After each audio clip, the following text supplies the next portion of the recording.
Power never stays in the same hands for long.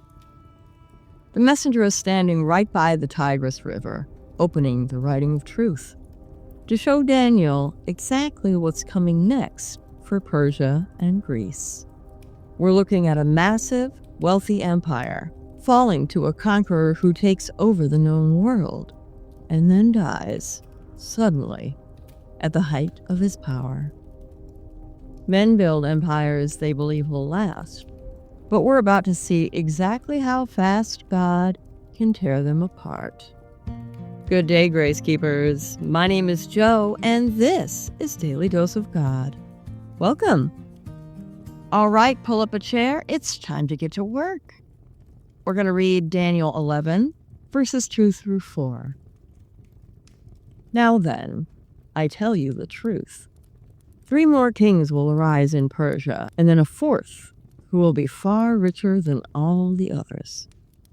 When he has gained power by his wealth, he will stir up everyone against the kingdom of Greece.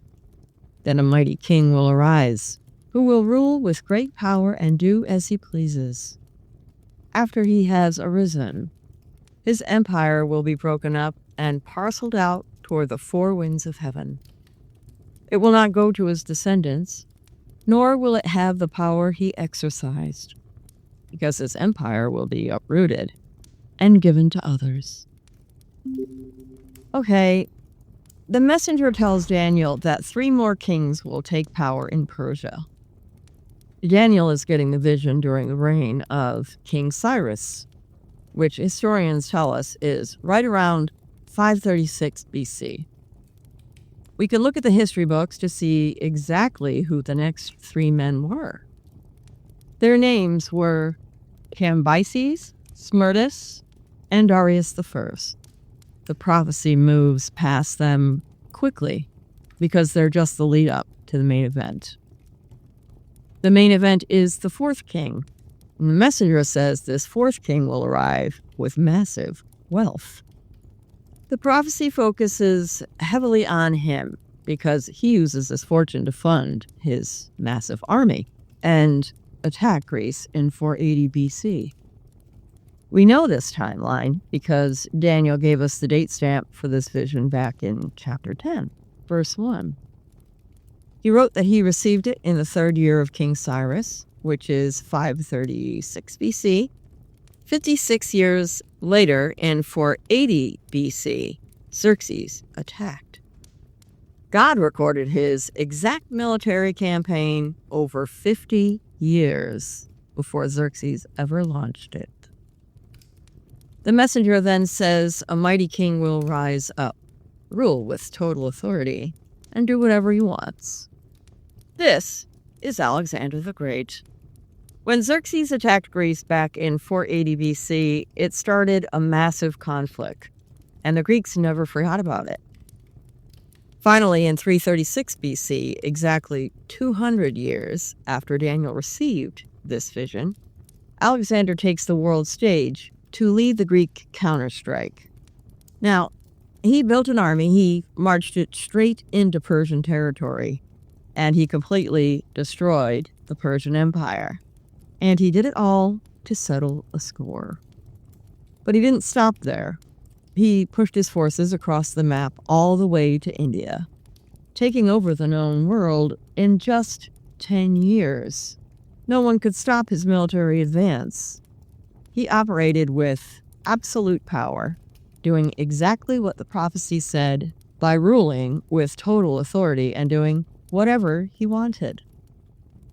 The prophecy says that right when this king reaches the peak of his power, his empire is going to shatter and be handed over to totally different rulers, but not his own children. This matches Alexander's life perfectly.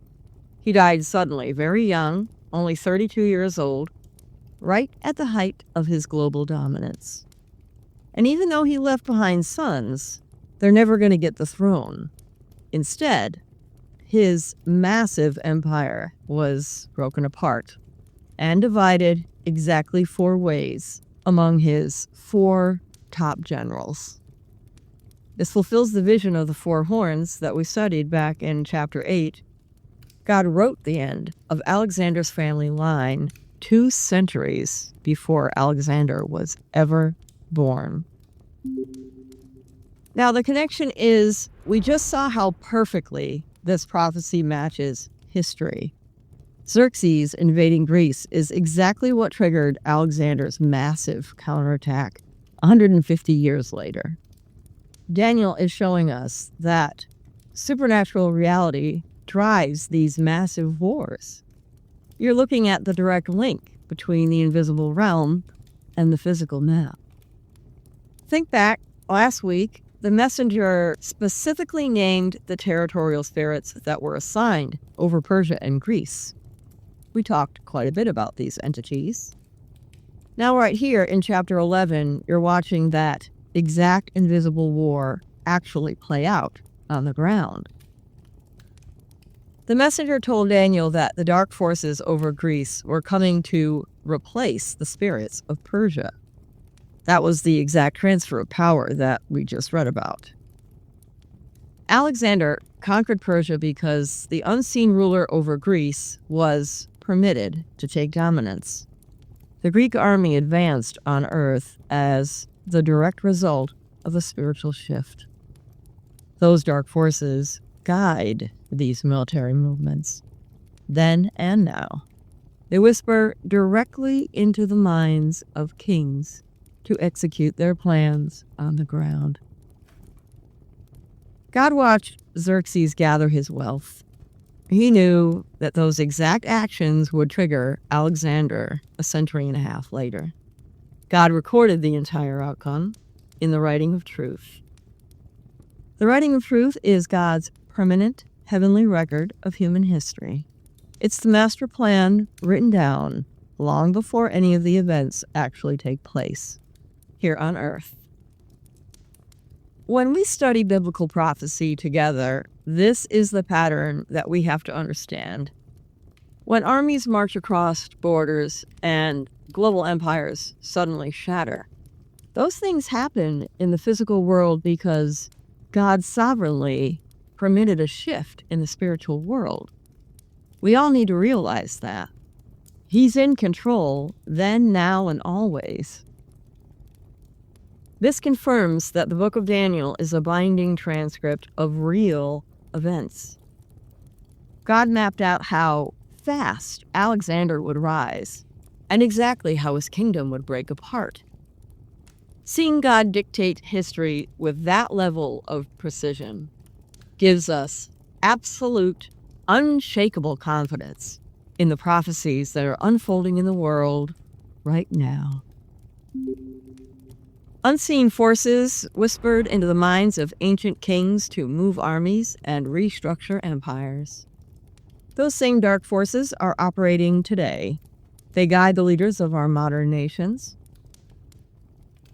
World leaders are handing global control over to artificial intelligence. We see military commands test AI systems that get to decide who to strike without even a human pulling the trigger. Governments are wiring major cities with facial recognition networks in order to track people in real time. Financial institutions are building digital currencies designed to monitor every dollar you spend. And at the same time, the global elite are actively manipulating the markets and entire populations to hoard more wealth and more power. The people in power are constructing the exact digital and political infrastructure required for absolute global control, and they won't be happy until they get it. When people watch their leaders operate this way, they lose hope. I myself fall into that trap from time to time, even though I know better. The world feels heavy and chaotic. Now, Jesus told us this exact scenario was going to happen, so this is no surprise. He warned us that we would hear of wars and rumors of wars. He told us to be prepared for this.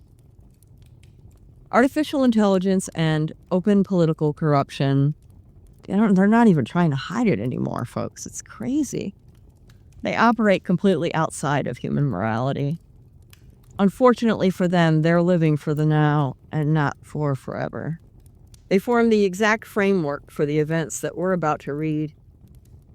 Unseen forces, they're arranging the physical world to match the final pages of the writing of truth.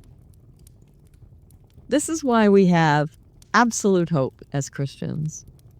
God is completely in control of the timeline.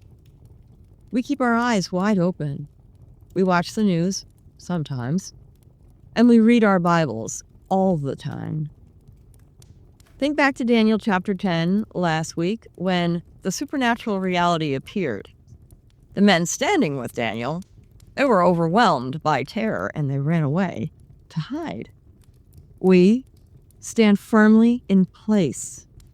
We operate with total confidence because God's already mapped all this out. We only have the rest of this chapter and chapter 12 left in our study of Daniel, but these final sections outline exactly what the power structures of the earth will look like right before the end. The physical map is aligning with that exact spiritual reality right now. The entire point of the book of Daniel is to anchor us to the truth when the world starts shaking. When you look at the headlines and the wide open corruption, you must remember that God recorded exactly what these dark forces would do long ago. Everything that you see the global elite building right now, the artificial intelligence, the digital tracking, the absolute political control, it was documented in the Book of Truth long before those technologies ever existed. God permitted the unseen ruler over Greece to conquer Persia to fulfill his word. And he permits the dark forces of our day for the exact same reason. He's setting the stage for the final act. Stand firmly in place. You hold the master plan in your hands. You know exactly how this story ends. God dictates the timeline, and he is completely in control. Have faith. Tomorrow we're going to move straight into verse 5, and we're going to break down the rest of this chapter verse by verse every single day this week, straight through Saturday. Next week, we're going to tackle the final chapter, and it just keeps getting better and better. We're going to finish this study strong. Until then, read your Bible, watch the world with your eyes wide open, come see us every day, and walk in absolute confidence. You know how this story ends. I thank you all for being here. Thank you for walking this journey with me. I know we're a small group right now, but I appreciate each and every one of you. I want you to know that we have I don't even know. I've had such a long journey here at YouTube. I think I'm working on, 3 years now. I don't advertise and I don't put anything really out there. I used to try to do the other social medias, but I don't have the time to do more. So if you miss the high-end graphics that we have in some of our other videos, we definitely have some of those, but I do all the work here myself. And like a lot of you know, there's only so much time in a day. I know we're a small group, but we just need to do whatever we need to do to learn and understand God's word so that we are fully armored for the future and we can hold our families together the way that God intended. So we're growing stronger day by day here at Daily Dose, and I hope you'll keep coming back, and I hope you'll bring your friends. My only goal is to learn more and more, as much as I possibly can, about Christ, and to share what I learn with you and anyone else who will listen, and everyone who will listen. I don't get paid for this. This is the only way that I can really serve God right now, and it's a little on the selfish side because I just eat up the words of God and I absorb them and I want to learn more and more every day. But I don't want to take any more of your time because I've already run off at the mouth and I apologize for that. I just want to thank you all for being here. It means the world to me, even if only 5 people see this. If the right person sees it, then every minute was worth it. And that's really the most important thing. Come to Christ. Time is running out. Thank you all for being here. God bless you and yours. I'll see you tomorrow, folks. Bring some friends. Have a great day.